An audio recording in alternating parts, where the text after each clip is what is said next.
நியாயாதிபதிகளின் புஸ்தகத்தை எடுத்துக்கொள்ளுங்கள். நியாயாதிபதிகள் 16ஆம் அதிகாரத்தை நாம் எடுத்துக்கொள்வோம். நியாயாதிபதிகள் 16ஆம் அதிகாரத்தில் 12வது வசனத்தை வாசிக்கலாமா? நியாயாதிபதிகள் 16ஆம் அதிகாரம் 12வது வசனம்.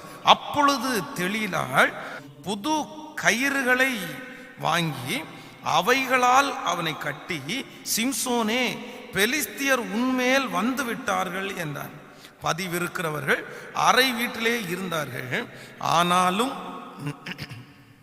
அவன் தன் புயங்களில் இருந்த கயிறுகளை ஒரு நூலை போல அறுத்து போட்டான். நீங்க அப்படியே கீழே வாங்க, 15வது வசனத்திற்கு வாங்க. அப்பொழுது அவள் அவனை பார்த்து, உன் இருதயம் என்னோடே இராதிருக்க உன்னை சிநேகிக்கிறேன் என்று நீ எப்படி சொல்லுகிறாய்? நீ இந்த 3 விசையும் என்னை பரியாசம் பண்ணி 3 விசையும் என்னை பரியாசம் பண்ணினாய் அல்லவா?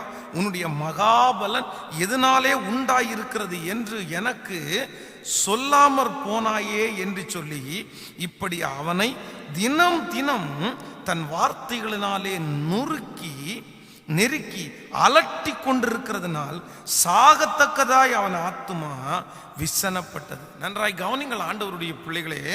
நம்பர் 1, முதலாவதாக மற்றவர்களுக்கு பிரயோஜனமாய் இருக்க வேண்டிய உங்களுக்கு கொடுக்கிற முதல் எச்சரிப்பு என்ன அப்படின்னா, நீங்க மற்றவர்களுக்கு பிரயோஜனமாய் இருக்கிறீங்கன்னு சொல்லி நீங்க ரொம்ப அவங்களுடைய வாழ்க்கையிலே இன்டர்ஃபேர் ஆகக்கூடாது. கவனிங்க, நிறைய ஆண்டவருடைய பிள்ளைகள் செய்கிற ஒரு மிகப்பெரிய தவறு என்ன தெரியுமா? மற்றவர்களுக்கு பிரயோஜனமா மாறுறாங்கன்னு சொல்லிட்டு ரொம்ப உள்ள நுழைஞ்சிடறாங்க. அது ரொம்ப டேஞ்சர். இந்த சிம்சோனை குறித்து இப்ப வாசித்தோம். இவனுடைய வாழ்க்கையில இவன் பெலிஸ்தியருடைய கையிலிருந்து அநேக ஜனங்களை மீட்டு கொண்டான். அப்ப நான் என்ன நம்புறேன் அப்படின்னா, இவன் அந்த வேசியை கண்டு அவன் போறான். அப்ப போகும்போது இவங்க இந்த தெலீலாள் யாருடைய கண்ட்ரோல்ல இருக்கிறா அப்படின்னா, இவன் தன்னுடைய எதிரியினுடைய கண்ட்ரோல்ல இருக்கிறாங்க. சோ எதிரியினுடைய கண்ட்ரோல்ல இருக்கிற ஒரு சகோதரிய வெளியே கொண்டு வருவதற்கு இவன் உதவி செய்கிறது ஒன்றும் தவறில்லை. ஏன்னா அந்த நாட்களிலே ஜனங்களை விடுதலை ஆக்குறதற்கு ஆண்டவர் தெரிந்து கொண்டவன் இந்த மனிதன் தான். இவன் விடுதலை ஆக்கலாம். சரி, இவனுடைய பலத்தை காமிச்சு, சரிப்பா அவங்கள விட்டுருங்க, அவளை இனி யாருமே டிஸ்டர்ப் பண்ணக்கூடாது, அந்த ஸ்திரீயை இனி கை வைக்க கூடாது, யாருமே அப்படி கை வச்சா நல்லா இருக்காது, அவங்களுடைய வேலையை பார்த்து போட்டும் அப்படின்னு சொல்லி காப்பாத்தி விடுகிறது தான் மற்றவர்களுக்கு பிரயோஜனமா இருக்கிறது. ஆனா இந்த சிம்சோன் என்ன பண்ணிட்டான் அப்படின்னா, காப்பாத்தி விடுறது மட்டும் இல்ல, ரொம்ப இன்டீரியரா உள்ள போயிட்டான், அதிகமாய் உள்ள போயிட்டான்.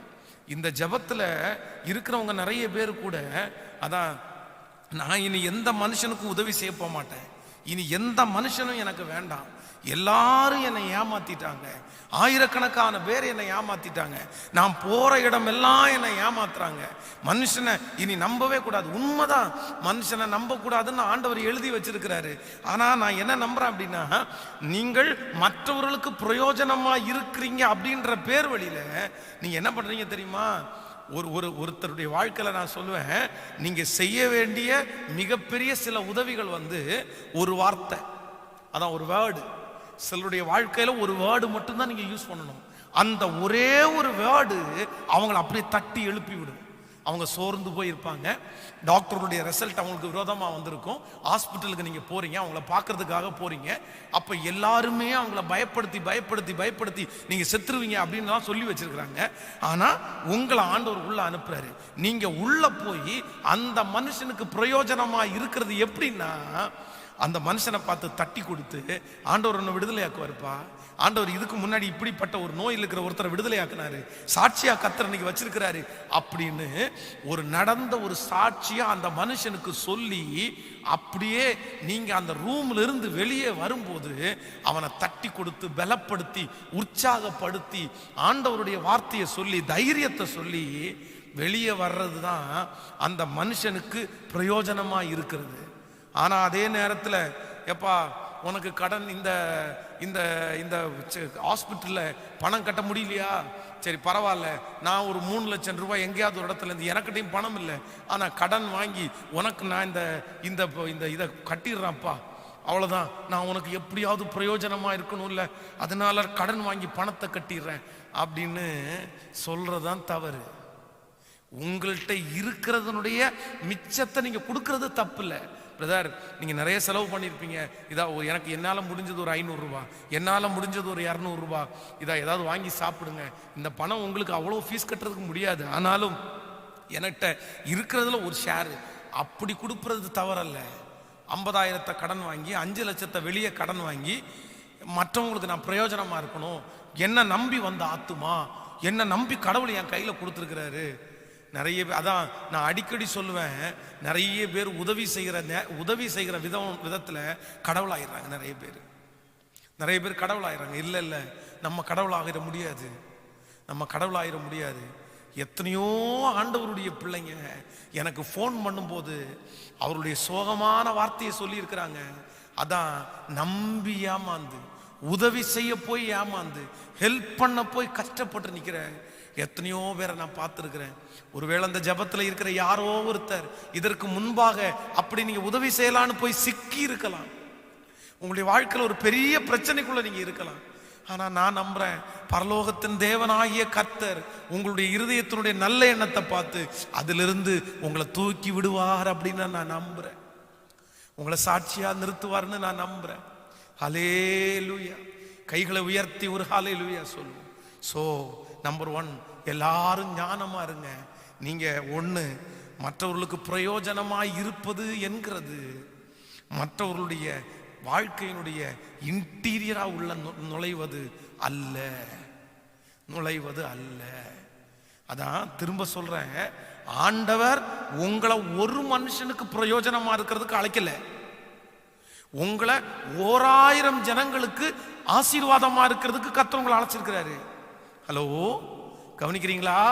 உங்க வீட்டு பக்கத்தில் இருக்கிற அந்த ஒரு பொண்ணுக்கு சிம்சோனை பார்த்து, சிம்சோனே ஒரு தெளிலாளுக்கு உதவி செய்யறதுக்கு ஒன்னு அழைக்கலப்பா கர்த்தர், உன்னை சகல இஸ்ரவேல் ஜனங்களையும் மீட்டெடுக்கிறதுக்கு ஒன்னு அபிஷேகம் பண்ணிருக்கிறாரு. ஆனா நீ என்ன பண்ற தெரியுமா? மொத்த வேலையும் விட்டுட்டு ஒரே ஒரு பொண்ணை காப்பாத்துறதுல இறங்கிட்ட.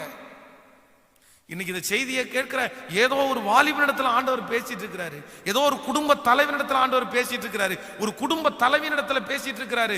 நீங்க உங்க குடும்பத்துல இருக்கிற 10 பேரை காப்பாற்ற வேண்டிய ஆளு, 5 பேரை காப்பாற்ற வேண்டிய ஆளு, உங்க பிள்ளைய காப்பாற்ற வேண்டிய ஆளு. உன் மேல கர்த்தர் வச்சிருக்கிற அபிஷேகம், உன் மேல கர்த்தர் வச்சிருக்கிற தரிசனம், லட்சக்கணக்கான பேரை நீ ஆயத்தப்படுத்தணும், லட்சக்கணக்கான பேருக்கு பிரயோஜனம் உள்ள ஒரு பாத்திரமா மாறணும்.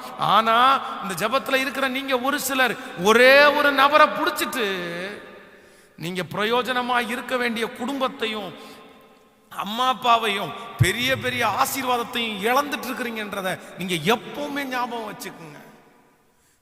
வச்சுக்கிறேங்க. உங்களை ரொம்ப அன்பாய் நான் சொல்லுகிறேன் தேவ பிள்ளையே. என்கிட்ட நிறைய அப்படிப்பட்ட சூழ்நிலையில சிக்கனவங்க வந்துட்டு இருக்கிறாங்க. நீ இங்க இருக்கவாப்பா அழைக்கப்பட்ட, நீ இந்த ஒரு நபருக்கு பின்னாடியே சுத்திட்டு வரவாப்பா அழைக்கப்பட்ட, அவங்க மேல வரவும் இல்லை. நீ இத்தனை வருஷம் அவங்களுக்காக பாடுபட்டு என்ன அவங்க அதான் ஒரு ஏணியை நீ கொடுத்துட்ட, அந்த ஏணியில புடிச்சு வந்தாங்களான்னு கேட்டா இல்ல. இன்னும் நான் சொல்லுவேன், அப்படிப்பட்ட ஸ்நேகம் சம்திங் ராங் அப்படின்னு சொல்லுவேன். அப்படிப்பட்ட கணவனா இருந்தாலும் சரி, மனைவியா இருந்தாலும் சரி, பிள்ளைகளா இருந்தாலும் சரி, ஒரே ஒரு ஆளுக்காக தனக்கு இருக்கிற பின்னாடி இருக்கிற எத்தனையோ ஆசீர்வாதத்தை இழக்கிறது சம்திங் ராங். நீங்க அந்த நபரோட நீங்க வச்சிருக்கிற ஐக்கியம் சரியில்லை, அந்த நபரோட நீங்க பேசுற அது சரியில்லை, ஏதோ ஒரு பிரச்சனை இருக்குதாங்க. ரொம்ப கேர்ஃபுல். ஸோ நீங்க அநேகருக்கு பிரயோஜனமா இல்ல, மற்றவர்களுக்கு பிரயோஜனமா இருக்கிறதுல நீங்கள் கற்றுக்கொள்ள வேண்டிய மிகப்பெரிய காரியம் நம்பர் 1, நீங்க இன்னொருத்தருடைய வாழ்க்கையினுடைய அடி ஆழத்துல போய் அலசிடக்கூடாது. ரொம்ப டீப்பா நீங்க என்டர்ஃபியர் ஆயிடக்கூடாது. ஆயிட்டீங்கன்னா நீங்க ஒரே ஒரு நபரோடு நீங்க நின்றுவீங்க. நீங்க உதவி செய்வது ஒரு நபருக்காக மட்டும்தான் இருக்கும். இல்ல, கொஞ்சம் விட்டு வெளியே வா. சிலரை பொறுத்த அளவில் நீங்க எவ்வளவுதான் தலைகீழ நின்னாலும் அவங்கள கொண்டு வரவே முடியாது. சிலரை அவங்க எல்லா உதவியும் வாங்கிட்டு அவங்க அப்படிதான் இருப்பாங்க. So be careful.